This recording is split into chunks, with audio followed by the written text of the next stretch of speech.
Go on our event. We're going to see a concert. And we're going to see Metallica live. Now, yeah, I totally tricked my wife. You know, I played the slow song. Nothing else matters. Oh, I like that song. It's not so scary. Yeah, see? They changed. They evolved.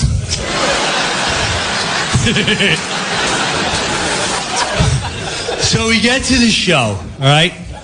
And we get there, we sit down, I forget. I'm domesticated now.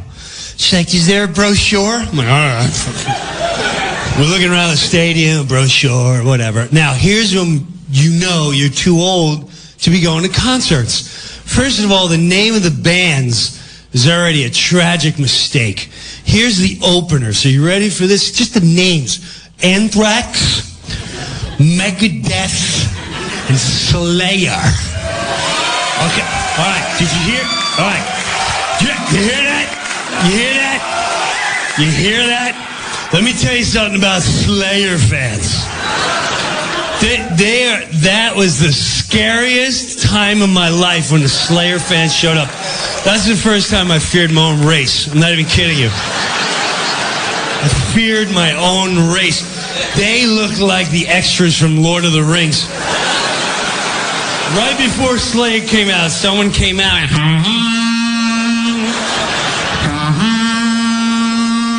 release the Slayer fans. They came out of nowhere, under the ground, tattooing their faces.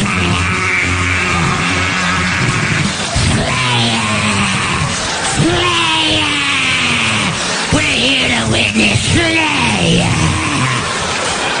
And I'm hovering my wife, like, everything's gonna be okay. We're only gonna be on for like 15 minutes. Slayer! We're gonna be safe.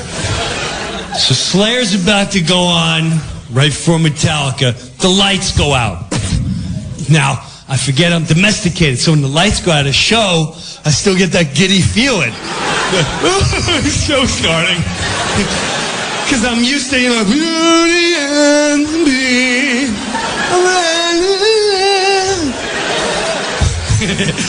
Why are they so mean to the beast? It'll get better, Daddy. So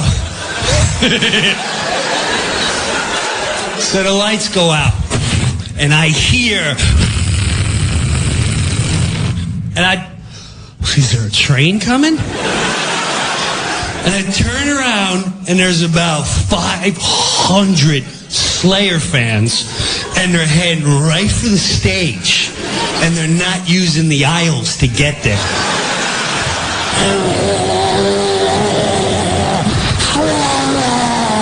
Chairs are being flung, people flying up in the air. And I looked at my wife like, every man for himself. Sure. I'll talk it out. Yeah, let's just have a conversation. Track 3.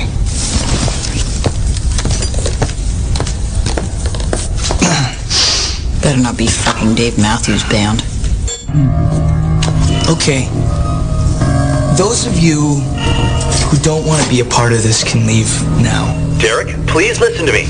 But if you choose to stay, which it seems like you guys are choosing, Derek, please. you understand and agree to the following terms and conditions. Derek!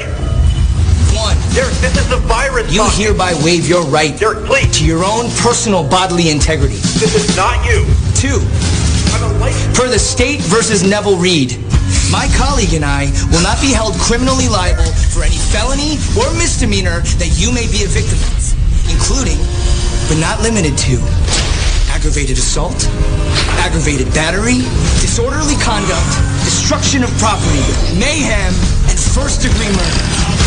And 3, terms and conditions may change or be updated whenever the fuck I want!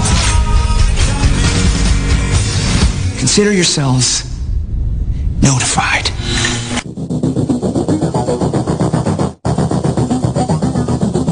All right, you primitive screwheads, listen up. I got news for you, pal. You ain't leading but two things right now. Jack and shit. Jack left town. Well, hello, Mr. Fancy Pants.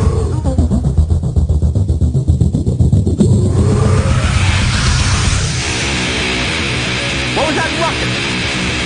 What ruckus? I was just in my office and I heard a ruckus. Describe the ruckus, sir.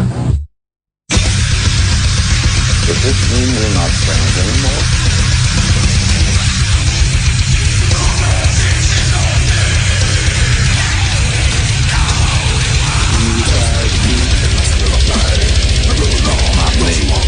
I'm in my prime.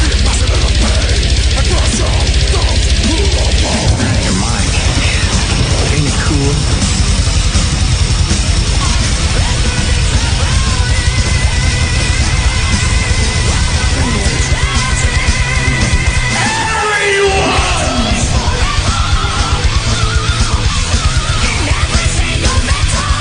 First you want to kill me, now you want to kiss me.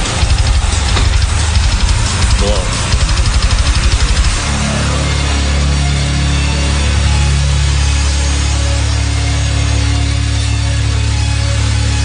Good. Bad. I'm the guy with the gun.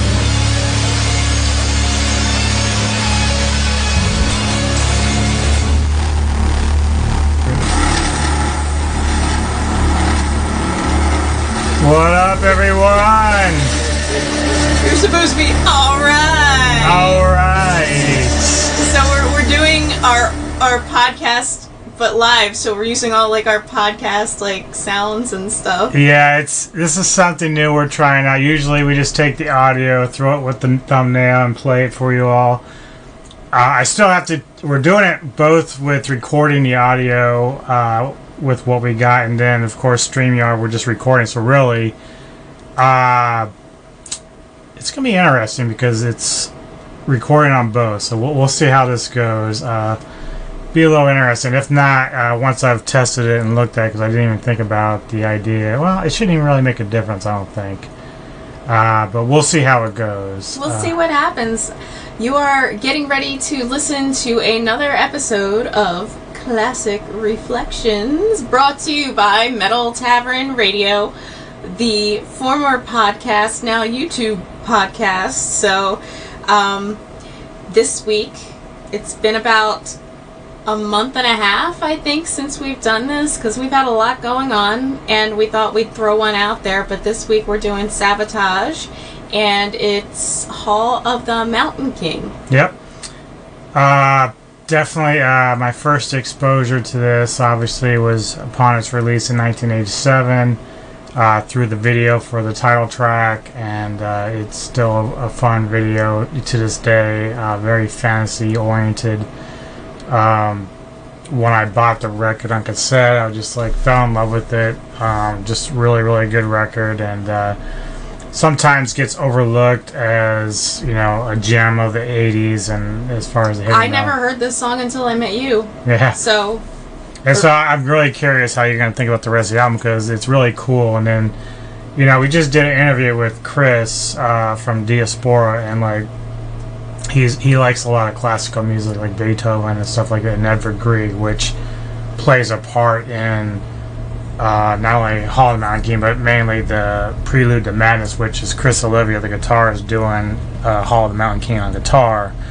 But we're going to play that as like a together piece, because it's sort of like an intro to Hall of the Mountain King, which doesn't get played on the video or anything, but when you listen to the record, it ties it in, so it's really nice. Apparently, Grieg didn't get credit for Prelude to Madness, but he got credit for Hall of the Mountain King, which isn't the same sound. Like the music is different. That's interesting. Right. So it's kind of weird how that happened. Now, most fans of Savatage generally like a lot of the earlier Savatage releases more than the later releases. Now, usually with the early releases, they do like Hall of the Mountain King, but you know, because at one point after Chris Olivia's death in '93, it was this 6 months after they released Edge of Thorns, which is another fantastic record. In fact, I would consider that equally as good as Hall, but it showcased a different singer with Zachary Stevens. John Olivia stepped away, but he still had writing credits for Edge of Thorns at the time. But it's kind of somber talking about Chris Olivia now because of the tragic death and like the car accident and everything, that his wife passing away in 2005, probably from what's like alluded to, suicide through the depression about losing Chris. So yeah, but it was kind of interesting at the time. Overkill had released their album FWO and had a song on there dedicated to Chris called Rip Undone. And then Testament and Vicious Rumors, who released albums that year, dedicated to Chris Olivia as well. So, for John, the thing that always stood out about him and his vocal, especially in Hall of the Mountain King, is the like it's just crazy. Like I don't know how you can do it for so long and not lose breath. But very good singer. He went on to form John Olivia's Pain, and then also Trans-Siberian Orchestra, which their music has been kind of showcased in commercials for Christmas songs and stuff. They tour, like the whole Trans-Siberian Orchestra tours, like, I mean, every Christmas they come, which I did not know that he was behind the Trans-Siberian Orchestra. John's involved. The guy who produced this record and a few others for Savatage, Paul O'Neill, I think, or at least O'Neill is his name. That's wild. He's involved with it. There's some other guys that they all knew growing up involved with it. So yeah, John is an instrumental part of that. So it's very cool, like what they were able to do. And they're always been Savatage has always been kind of very operatic in a sense. So, like, when they did Streets, a rock opera, it was like a concept album, which initially took a little time for me to digest and get into. I did like Stranger or something. It was like the one hit they had on there, but the rest of it's a little bit more progressive, which was kind of cool. But I went back later as a challenge from somebody to listen to it and give it another try, and I came out liking it a lot more once I did. But I always end up finding myself back at Hall of the Mountain King as an album, just because it's rough, it's raw, and it just hits you very good. It doesn't slow down. It's just very good. A lot of cool vibes about it. And I think who was it? It was like a thrash band, maybe. Megadeth. That year they had Savatage open up for them during that tour, which is kind of cool. So we are now gonna, like, I'm pretty familiar with this record. Neko is not, but as usual, I'm curious how she's gonna think about it overall. I know she likes Hall of the Mountain King, the song, but now we're gonna give her a taste of seeing what else we have in store for her. We'll see what happens. Yeah, so let's go.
Huh? No, we're still on. No, you're muted. No, on the video we're muted. On this, we're not.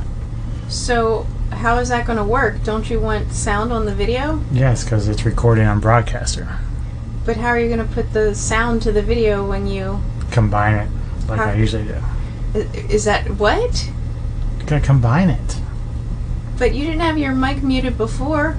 Yeah, I know. I started out, and then I realized I don't want recording audio twice, because the video is recording.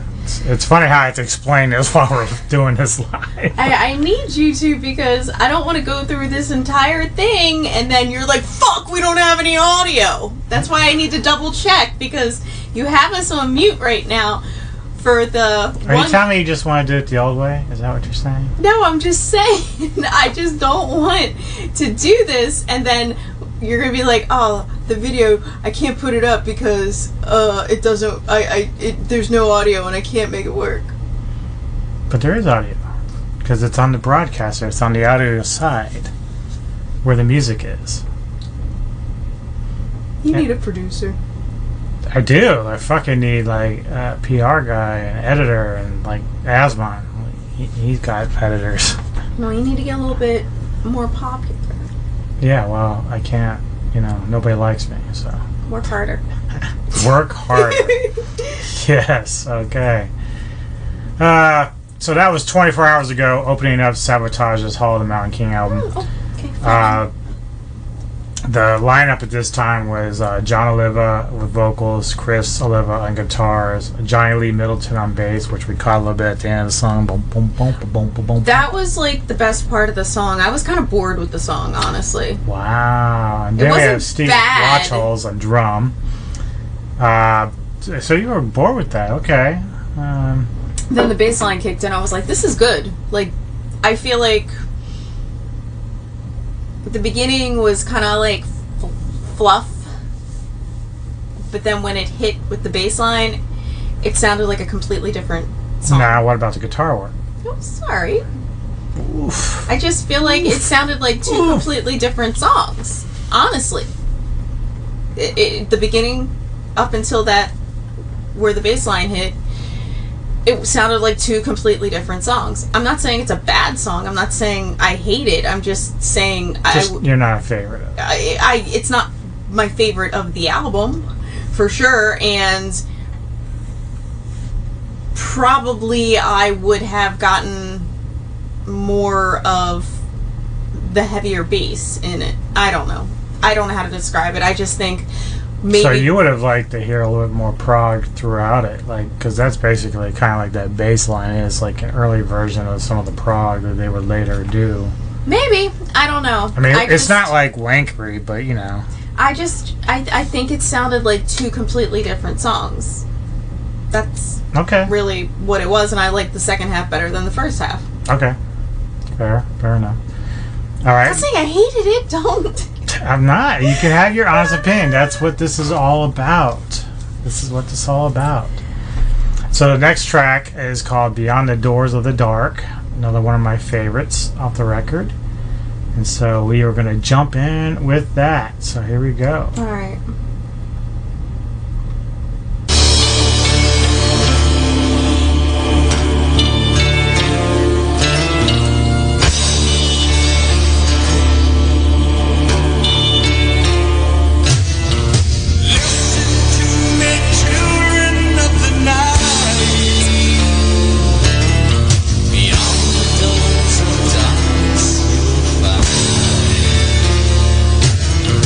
Thousand words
Still fucking around with this. It's crazy. I have to go from one thing to another. I need like a bigger 2 screens. That's what I need. 2 screens. Well, we have another monitor.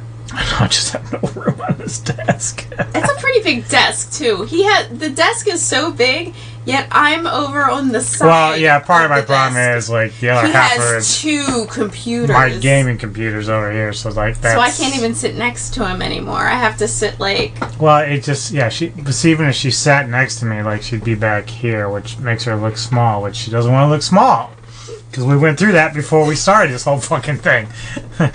I look small. I was just trying to get me head level. Like, do you want me to do it so that? No. It's like. So that was Beyond the Doors of the Dark. I really like that song. Yeah. A lot. It's I good, did. crunchy, good riffs. John showcasing his vocals again. It Love sounded just like him. No, I did not. It was horrible, terrible. All of you, just terrible. 100%. Just sounded exactly like him. So what else? What else do you want to say about the song? It immediately was better than the first song. Now you do notice. Now it's not uncommon for bands when they put together records that the songs kind of flow within one another. But I think this is a good example where it's still, even if you felt like the first song was a little bit meh, it still flows like in terms of sound. Like it kind of meshes. Well, they're not like drastic departures from one another. I'm gonna have to hear the next song to kind of like comment on that, because I think the 2 songs were completely different. Okay. Like, it just might be. I mean, because this came out in '87, and I didn't hear it until like 2002. So And you've only heard the one song, though, yeah. 'cause that's the So one I've heard like the most, me giving an opinion on this is very fresh, and it's also from a point of view where I've literally never. She was 7 when this came out. Yeah, so I'm not in the 80s mind frame to appreciate it when it came out. And I'm hearing it now in 2023. And for me, the first song did not make sense for the second song. And the second song was awesome. And the first song was not terrible at all. It was okay. She would call it filler. Yeah, it's what it is. And for them to open with something like that is kind of like, It's not Painkiller. yeah, it's not Painkiller at all. All right, well, the third song that we have here is called Legions. All right, let's do it. And let's do it. Do it up. Ah!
was about to say that. Better not to the guitar solo. I have to start banging. Sorry. Fluff. So Legions, there's a part in the guitars there where it's like dun dun dun dun dun dun dun dun. It gets like really low. I really love that work by Chris there. I said to DJ Anubis, I was like, "Yep, good song, good song." So we're ramping it up. I think that might be what they were doing. They were trying to like give you a taste at the beginning and then ramp it up, because I did really like this song. And excuse me, towards the end where they're really like accenting that guitar solo. I kind of joked with DJ Anubis. I was like, what happened to the guitar solo? Like, yeah, Chris was so revered as a guitarist, and so like when he died, it hit a lot of people hard in the metal community. Like it's really funny because like you know how people get with Dimebag from Pantera. So obviously I don't think many people knew about Chris as much as Dime, obviously, because Pantera was a much bigger band, like as far as like the mainstream was concerned. But Chris like was just a phenomenal guitarist, and so like having him pass away when he did, just like for a lot of people, it's like really sad. Like I didn't even know that bands like Overkill and Testament really knew of them in terms of friendship. So I'm sure they've heard the music, but like to have them actually say, hey, this album is dedicated to him. That's pretty amazing, like, you know. It's so sad to think of, you know, when you told me about the accident, I'm just blown away, honestly. Like, alright, we're not getting depressing here. We have another amazing song that is lined up, and what is the next song? This is actually probably what you would consider like almost somewhat of a ballad. They did, a I think. monster ballad? No, not by Savatage standards. In fact, like I said, when Edge of Thorns, which is another favorite record of mine, John, not doing vocals on it, but he did play some of the pianos and stuff like that and wrote some of the songs with Chris before he passed away on that record. It is interesting because Zach took over, and Zach did a very good job on vocals taking over, but John was always kind of still part of the band, just on the outside looking in. And maybe he left because of what happened with Chris, or he was gone before, so maybe it was something else. But in the end, like, he was always still kind of involved with Savatage in some way, which was kind of cool. The guys never had a problem with it. They always welcomed him. And it could have been just, too, like, you know, his friend passing away, maybe his brother, life. actually. Huh? His brother. It was his brother. I didn't know they were brothers. Oh, Yeah. shit. Yeah. Oh. Yeah, but this one, I think they did do a video for it. I don't think I ever watched it, but again, it has this very nice ballad-esque type vibe about it, and so we're going to test it out. This is called Strange Wings.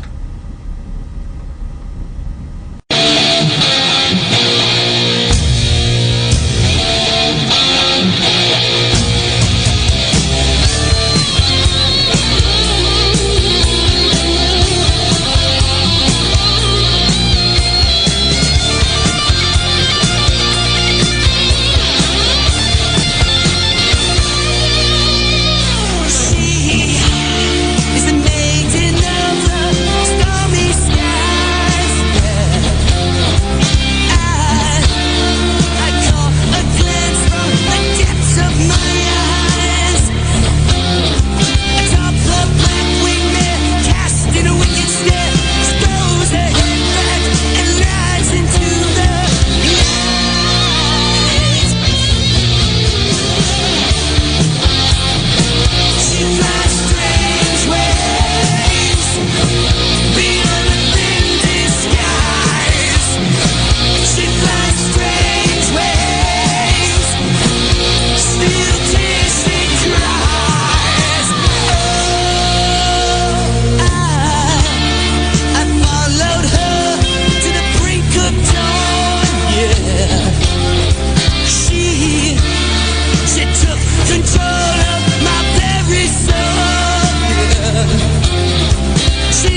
There you have it. Strange Wings.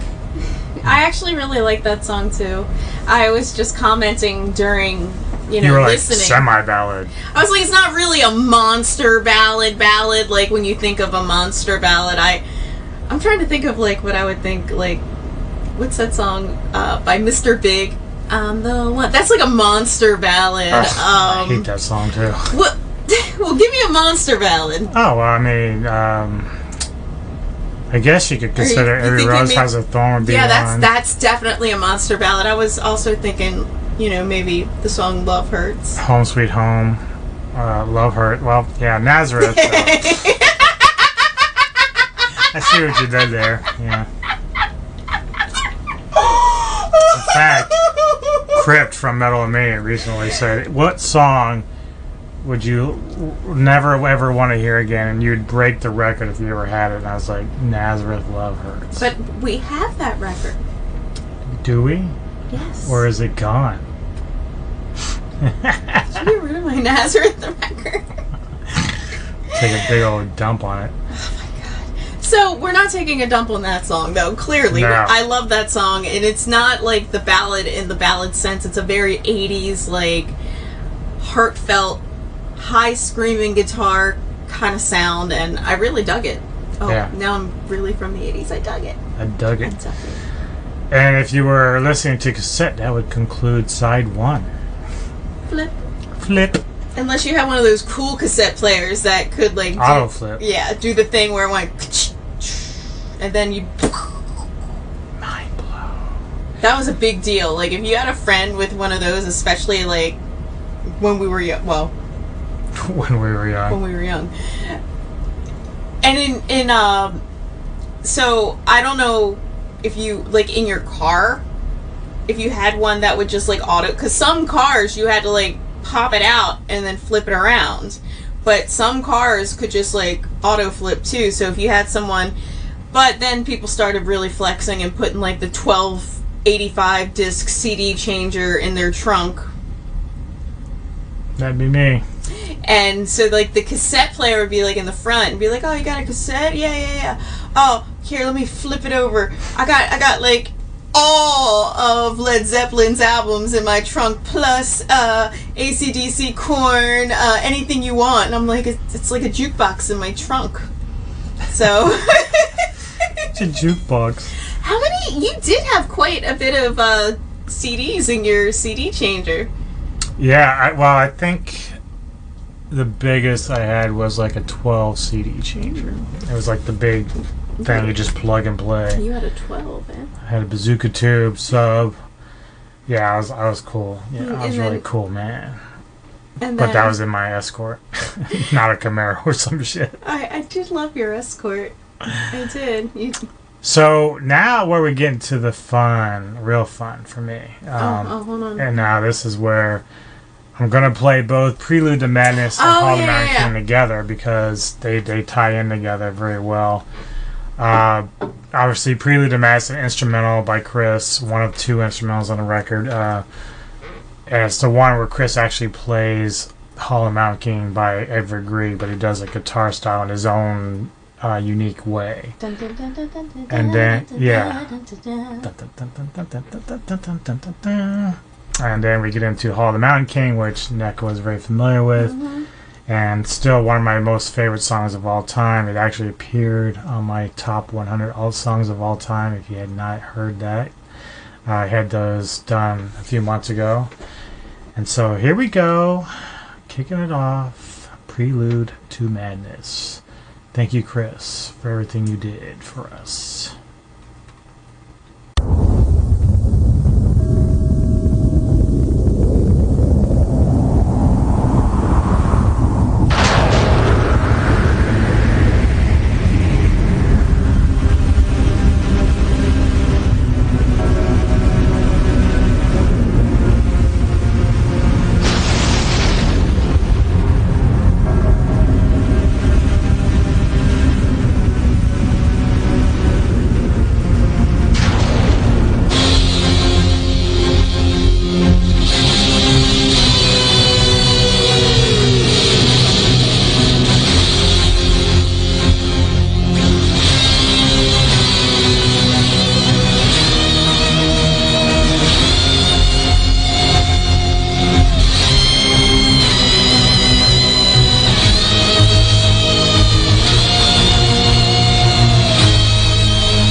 like really ugly today. I didn't know I was coming on camera, so like I sprang it upon her. She's like, I thought we just did audio. I was like, usually we do, but we're trying something different.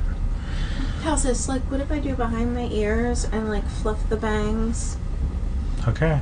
Now you look, I don't know.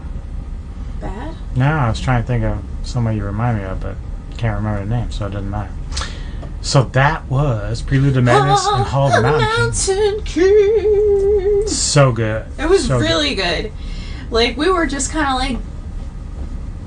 Well, like I said, like, there's points in there when John is singing the verse, you know, in the hall, and there's like this echo effect, like you said, in like an actual hall, which, however they did that when they recorded the record and everything, it just came out very perfect for what they were trying to achieve with the song. And again, that like, I don't, like, he goes from that to right into a verse, and I'm like, dude, where's your breath going? You have no breath left. I just said, like, the coolest thing I've always liked about this song is you're just taking a classical song and adding lyrics to it, because it's just not something you really do. And the only time, and I don't think I've ever even told you this, there was a time when I was in my later teens, my sister and I decided we were going to do the Nutcracker. And they had auditions, and we're like, okay, we're going to audition for dancers. We're like, okay, this is great. And we didn't realize it was like the Nutcracker, the musical. So my sister and I are the only dancers in the Nutcracker, and we dropped out of that like so fast, because like they were taking the songs from the Nutcracker, which is Tchaikovsky, and like putting lyrics to it. It was really corny and really cheesy. And the Nutcracker, as you know, is something that is near and dear to my heart. I keep like Nutcrackers displayed all year round. They don't go away for Christmas. Very creepy. Yeah, they're all out. I have a giant one now. It's gonna come kill me in my sleep. Do you think so? No. He might come alive tonight. I'll turn on the white noise and then it'll be like... Be like the Trilogy of Terror. But I find it amazing that Savatage was able to take and put their spin and their own lyrics and make it still have an homage to a classical song. Whereas when I was doing that silly Nutcracker musical, which only had 2 dancers, which if you don't know, the Nutcracker is a Christmas ballet and it's nothing but dancers. And it was cheesy, silly lyrics. This was not cheesy, silly lyrics. It was like, I don't know what the right words are. It was like, I don't want to call it like medieval, but it was kind of medieval sounding and still kind of like cool, but I don't know. Is that the right way to describe it? Like, it has like a medieval rock, if that would be a genre, like medieval rock.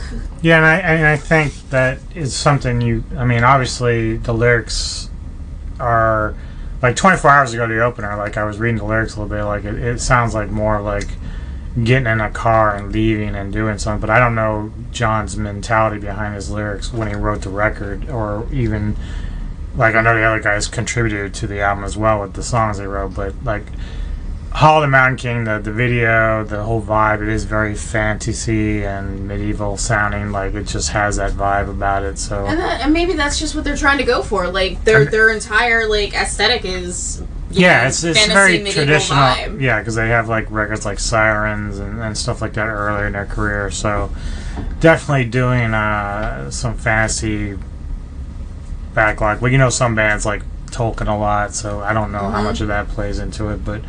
Yeah, so I mean, very cool. And that's, we have to think of other bands too. I mean, like Amon Amarth, you know, like they are Viking metal, so like they stay very true to their Viking roots, and at the point where they don't even have a pit, everybody sits down and does the giant like rowing, which is kind of wild, and Amon Amarth is a great show to see. So if you're having, you know, Savatage, they're staying true to their like medieval fantasy. Yeah, you know, King Diamond has this thing, just, you know, certain bands. We'll get into King Diamond another time, but I'm just going to make one quick comment. The one thing that really, again, big blind spot for me, I did not even know who King Diamond was until 2002, and I met DJ Anubis. But for me, like, the minute that I discovered King Diamond, everything, I love theatrics. Again, it's probably why I love Amon Amarth too, but everything that King Diamond does, every album is a story. It's not just an album. He puts a story together with songs, and like, that was me discovering King Diamond, and I'm listening to, you know, old King Diamond stuff from like the 80s and just like losing my shit, and I'm like, how has this been a blind spot my entire life when I've listened to metal? But, you know, DJ Anubis says it all the time, there's just so much music out there, and, you know, when we were younger, we didn't have the kind of exposure that the kids do now, where it's like, oh yeah, you really had to search around, you had to take risks. Like, for years I spent just, and there's a lot of the metalheads the same way, that would just walk into a music store and you're like blind buying. Even before Tower Records, when you had listening stations, like, you had to sit there and go, let's say there's 4 possibilities, I just gotta choose one, which one looks the best, and then I hope that it's good. Yeah, because it'll be like, okay, maybe one song's playing on the radio, and you're like, okay, here's this new song from the new band. And for me back then with Savatage, like, buying cassettes, a lot of times at the time, I was buying just because I heard one song, like on the radio or whatever on MTV. So Hall of the Mountain King, I'm like, I'm gonna get this record, but I had no idea if it was gonna be good or bad outside of that. Because sometimes you do pick up a record and it's like a one-hit type of thing, and you're like, you know, I like this song, but I don't like the rest of them. But that wasn't the case here. Obviously, You just kind of like. It was one of those big surprises. You're like, oh, I fell in love with this record. And you said too a lot, like for me too. I really do miss the age of magazines. I have a whole pile of them upstairs I haven't even looked through. And it was important to get magazines. Everybody had a subscription to whatever they liked. And, you know, I had my, you know, teenage magazines and also, like, my music magazines, too. And you'd get, you know, come in the mailbox once a month. And that was what you went off of. Like, even in the teenage girl magazines, which would be, like, they don't even exist anymore, YM, 17, etc., they'd have like a whole music section, and they're trying to appease a wide audience, so they'd be like, these are the top new albums for July, and it would, like, they'd list them, so you'd have to, like, say, okay, what have I heard on the radio, what am I reading in here, and you just kind of have to, like, figure it out. And, you know, I do kind of envy in a way the young people now that you get a lot of music just fed to you so easily. Before it was you just had to rely on your local radio stations, whatever they were playing, and sometimes it's contractual. So it's like, okay, we're like a CBS or ABC affiliate, and these and that's the tough thing about Savatage, is because technically Hall of the Mountain King, despite being a great song, it's not as catchy in terms of like the Van Halens or the Motley Crues or the Rats or Dawkins, so they weren't going to get a lot of airplay on mainstream radio. That was the good thing about MTV back then during that era, was you saw a lot of rock bands, like bands like Rail that you normally wouldn't see, or some of these smaller bands that didn't really become much after. Savatage clearly had a great story career after this, but like some bands that, like Rail, only lasted a few years before they called it quits, but I remember them clearly, and so I ended up getting their stuff. And, you know, just other bands in general, like if you were just more heavy metal, probably wouldn't get as much airplay as you would all the hard rock and glam rock at the time, because that was the thing that everybody was into. And I think sometimes with the heavy metal bands, they would try to clearly do a little something extreme to kind of get the press to put them in the spotlight to be talked about. Yeah. So. And that's what the magazine would do, because the magazine would take the ones that were getting attention, Metallica, or, you know, the glam rock, or whatever was hot at the time. Even like in the 90s, like these metal mags started adding Nirvana and Soundgarden, and that was pissing people off. Like, it's okay because we like those bands, but the one, they're not really considered metal, but two, you're, and Headbangers Ball is guilty of this too, is that you're adding in something that people see all day anyway, or hear all day. What we like, what we do here, is to try to bring music that people have not really heard. We do have some popular stuff that people have heard. And trust us, we like popular stuff. Yeah, that's there's so much great don't. music out there that people just don't know about, and if there's no one to tell their story or let them know about it, then what's the purpose? Like, you know, magazines need to open up more and do that more. And they wouldn't, right? Because it's like, we want to put in what's popular, and we have to sell advertising. So what's going to sell advertising? We have a story about the hot new band Metallica, or the hot new album from Nirvana. That's what they want to do, is the popular thing gets put in the magazines. And you have to kind of like, there were some pretty good clubs when I was younger that you could go to. And actually, I think at one point when you and I first got together, like the Rec Room was still around, that they got a lot of bands through there. And it's, you know, it's a shame that you either have to go to like some hole in the wall or some like gigantic place there's not Well, that as they like would medium say, place with anymore. the next song, it's like a good example, at least title-wise. Oh, what's it called? The Price You Pay for Being Original. So Shut up! no. So yeah, we're gonna jump into the next song. It's Oh, called The look at Price us You with our Pay. segue. Yeah. So here we go.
we go. The price you pay.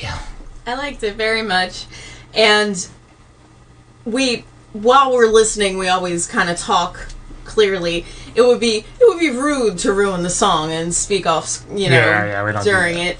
But what I was saying to DJ Anubis, like, I really can hear their distinct guitar sound. Mm-hmm. So I really appreciate that because, like, it sounds 80s, but it doesn't sound like every 80s band. Right. If that makes sense. Yeah, it's like they're a little bit more unique there. And that's the same. That's one thing about like when you have one guitarist. Like that was like a common thing. Like it's funny because Okay, so like I discovered this record at the same time I discovered Pride by White Lion. So like Vito Bratta, the guitarist for that, that's another great record. That may show up sometime if we ever keep doing this. But those two records like really kind of got on my radar pretty early. But that single guitarist where they kind of do some overlay sometimes, but you don't really hear like, at least I can't tell Chris doing a lot of overlaying work with his guitar, like the riffs and the was solo. really those two, and they have two guitars, and that's what they do together. Three now. So they like harmonize their guitars on purpose to do an overlay, and they're like, yeah, I think that's their thing. Like I think Savatage, like probably in the wake of Magellan, I think they started going to two guitars. I think, and that's kind of fun. Like when you yeah, in a band, like when you have like that perfect guitar. I'll give a complete normie like Slash. Everybody knows Slash, so it's like, oh, I know that's Slash. But when you really have that in your band, it's like you can have that cohesion, and it's like, this is Savatage. You could put a song on and say, I may not hear the lyrics yet, I may not hear the vocals, I may not hear anything else, but I know just from the guitars that this is Savatage. And that's what I really felt in this last song, is like, oh, I'm really hearing it now. Not that the others, clearly, I'm not like dissing the other songs or anything, I'm just saying like that song kind of like... Oh really? I think so far you only kind of semi-disliked the first one. You've been pretty positive throughout the first song is not bad, it's just I felt like the second half was a lot better than the first half, so like that's why it just kind of shocked me. I'm like, they should have had this theme more for the whole song, but I kind of get what you're saying, where they were just trying to like ease you into the album.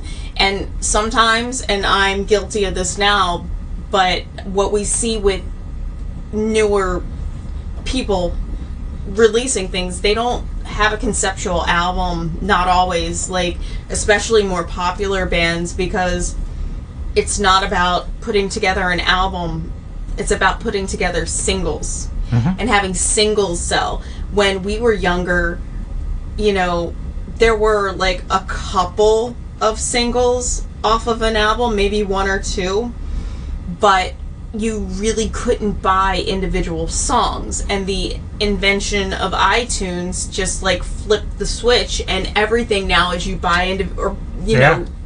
Yeah, I actually talked to Crash, Jason Steffen, not too long ago, and he's got a project called Vasectomy, so he's been changing the way the band is. The band started out more of like this very porno grindcore type project, grindcore. But now he's moved in more like progressive heavy metal, almost and he has a Devin really great Townsend. singing. Yeah, like he has a good singing. Well, voice he's gotten too. other people involved with the project, and so he told me, he's like, you know, right now I'm just working on singles and thinking about putting those out. What do you think? And I'm like, well, to be honest, put out a couple singles, but in the end you're gonna want a record, even if you're not, because he's not gonna tour for it, but if you put out an album, it's easier for people to review it and talk about it, because it's got a collection of stuff.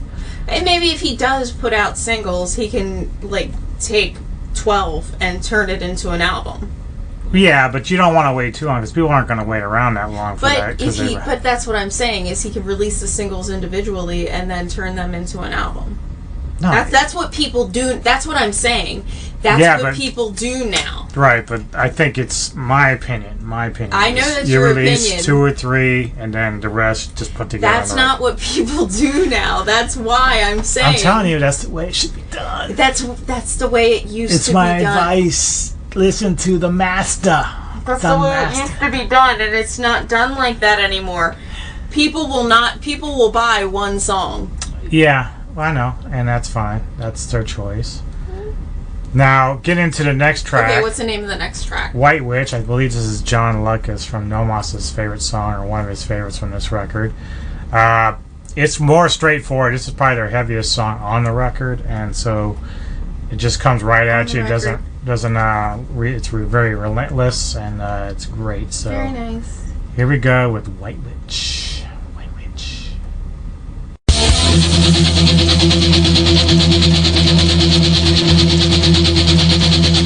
Heartbeat is rapid, your blood pumping faster.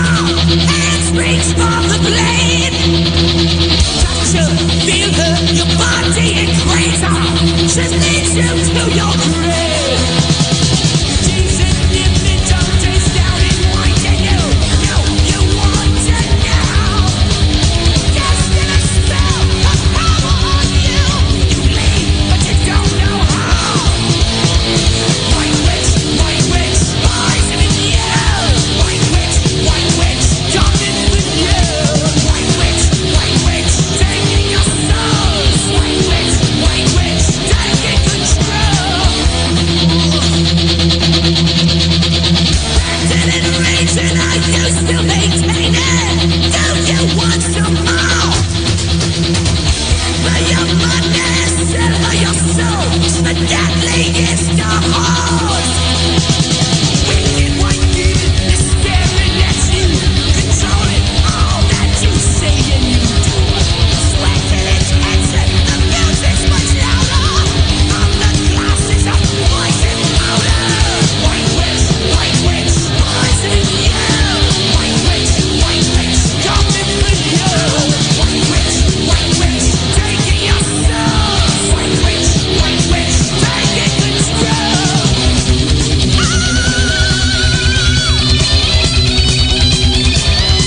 Jumping up.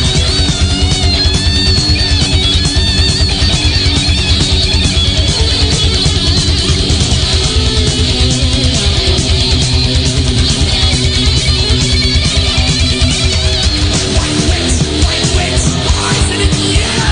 White witch, coming to you. White witch, taking your souls. White witch, taking control.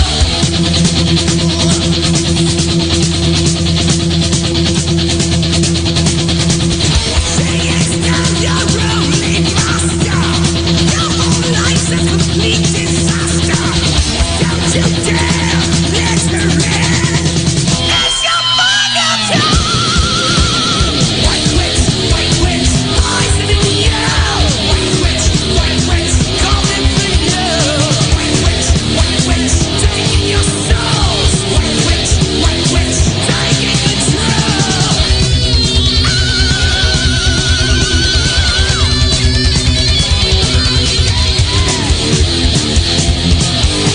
Taking my soul. Taking control. Taking it all.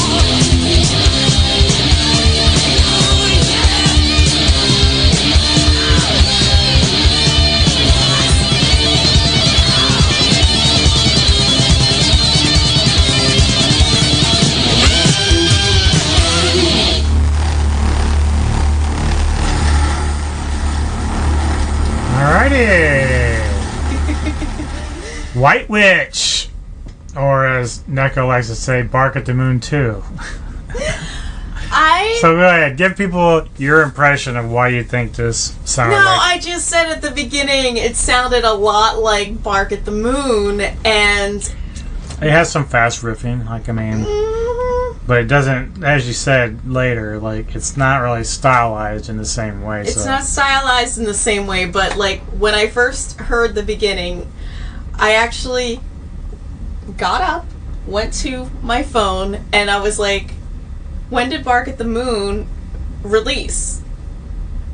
Because I'm like, it sounds like they were taking some, I'm not saying it's a direct rip-off, so don't think I'm saying that they're copying, but like, it sounded like someone got some inspiration from someone else, and I saw that Bark at the Moon came out in '83, and I was like, maybe just, it might have just been like a little bit of inspiration or an homage or something, especially the very, very beginning, but then towards the end, it was a little, I don't want to say faster, but like the pacing of the vocals I is think faster. it is a little fast because like when you listen to this song, it has some sort of thrash elements to it. Like it's very, very quick. It's quicker than a lot of the songs on the record in terms of arrangement. So I can see it being faster. Yeah. It's just the very beginning. I was like, this sounds similar to Dark at the Moon. Bark at the Moon. Dark at the Moon. Dark at the Moon. Oh, I'm a nerd, but I understand how this happens too, because we've ran into this when we did the podcast. We talked about George Harrison of the Beatles when he went solo and he made his album and the single "My Sweet Lord," biggest huge single. It literally was, out of all the Beatles who went solo, the biggest single of every, and it was very similar to "He's So Fine," which was from like the late 50s, early 60s. I forgot the name of it was an all-girl band, like not R&B, but like Motown band. And a lot of times, and that's exactly what George Harrison said, he's like, it wasn't intentional. Well, it was another song because we actually went pretty in depth on that topic, and there was another song that George did that Sweet, I said it sounds like Fox on the Run. So yeah, it was kind of funny. And you're like, I like Fox on the Run better. Yeah, because it was a George Harrison song, and then Sweet came out in the 80s and did it, and it was like, who? Actually, I think it was like...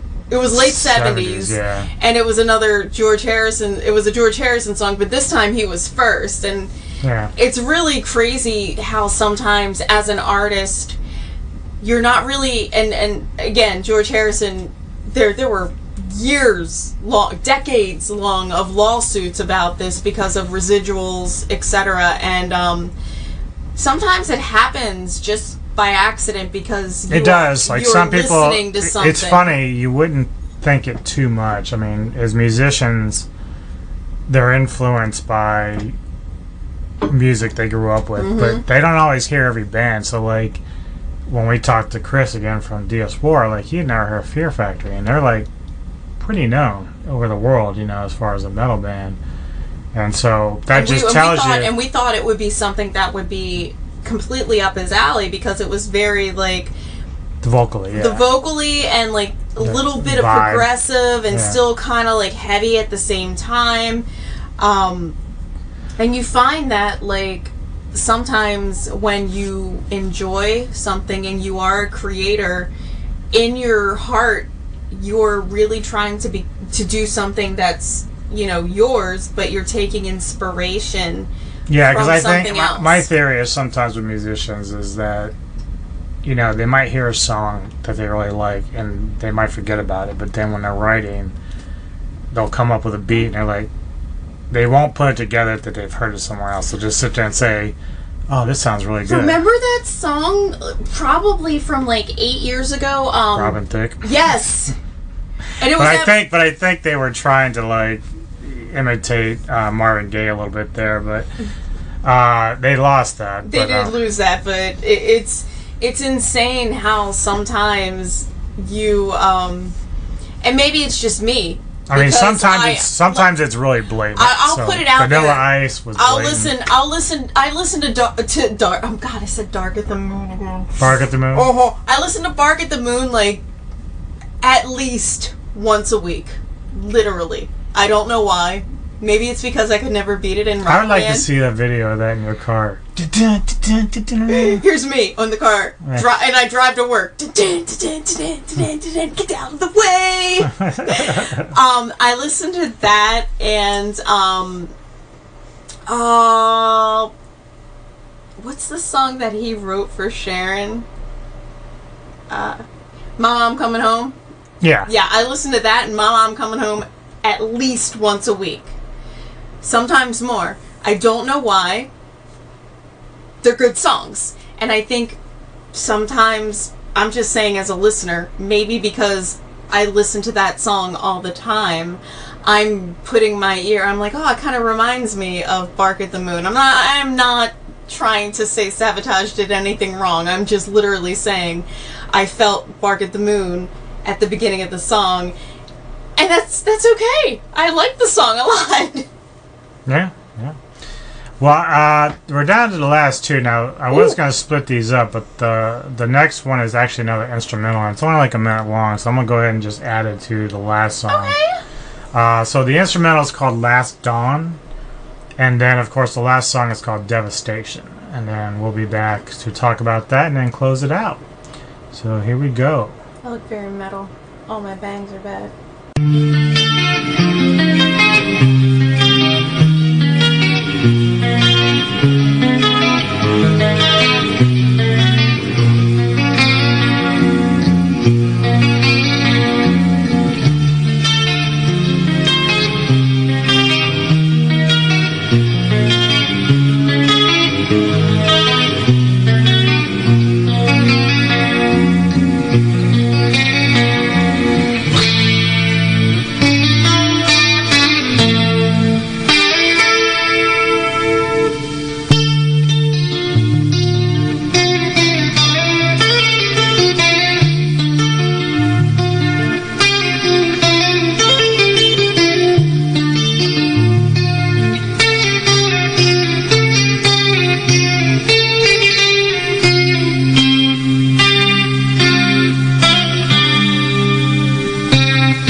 I hate you for making me come on camera without doing my hair. Hold on, let me. Yeah. Okay, this is a good angle. So, what I'm trying. What are you, voguing? Yeah, I'm voguing. So what I'm trying to say, I can't take myself seriously. This was the perfect ending to the album. Yes. Loved the song. Loved nice loved riffage the song. again. Chris writing some great riffs there. Da, da, da, da, da, da, da, da, And I was like raising the roof the whole time. I'm like, yeah. And the great thing about that song, and I don't think they wrote it for this reason, but it's very like danceable. You know what I mean? Like if they played it somewhere, people would be like, yeah, but the 80s wasn't really about dancing, it was doing this.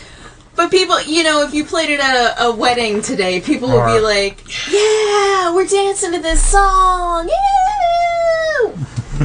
But I really like this song. I've never heard it before. You know this. You know this, man. And you know this, man. Anyway, I'm not Chris Tucker, so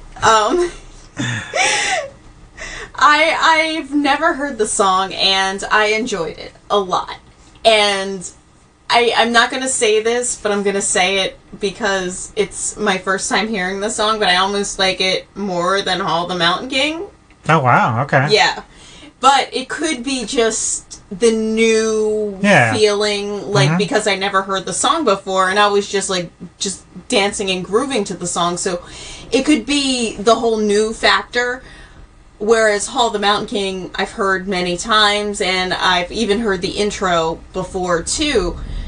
I haven't heard this entire album ever, and, you know, each song, you know, I'm like giving my opinion, but then when this song played, I was like, this is the banger. Like, this is the one that, like, it was perfect to close out.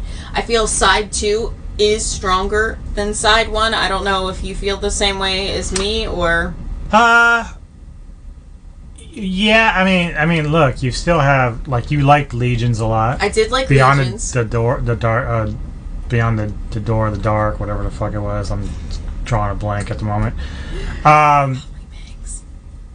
But then you have like Hall of the Mountain King. Then you have Devastation. You know, this is side 2. Hall of the Mountain King. Yeah, side 2. Opens side 2. Right. Well, Prelude to Madness. Yeah. So, but yeah, I mean, you had White Witch. Very straightforward, heavy. I don't know. I still find this a very strong record. I'm not saying it's not, but I like. Well, you like the second half I like better. side 2 better than side 1. I'd start with side B and then flip the side A. Okay.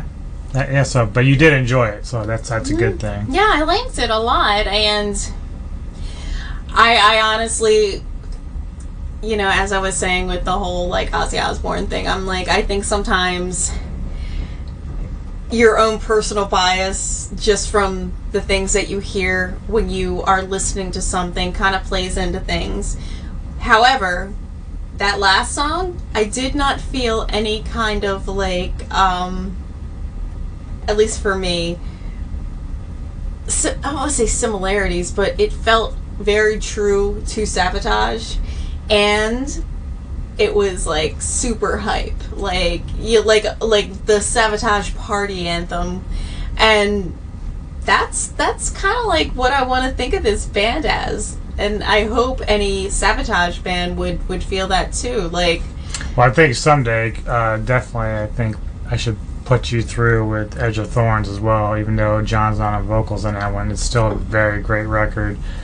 And Chris has a lot of great work on there as well. It is a bit different vibe, but it's still Savatage, and it's really, really great. So maybe someday we'll do that one. And I think, now that I think about it, like, I'm going to put up a little poll, semi-poll on Facebook and social media. So I'm going to give you 3 options for you people watching, like the next record that we're going to do. So I have a list, but I'm going to narrow it down to 3 for you to choose from. So we can go with Self-Tired by Wasp, King Diamond's Them, or 9 Inch Nails' Pretty Hate Machine. So let us know which one of those you would like to hear us do first or next. King Diamond, yeah, she's a big King Diamond fan. But yeah, let us know. I'm gonna post it, and then you guys can tell us what you want us to do next out of those 3. Grandma! So thank you all for tuning in and checking us out.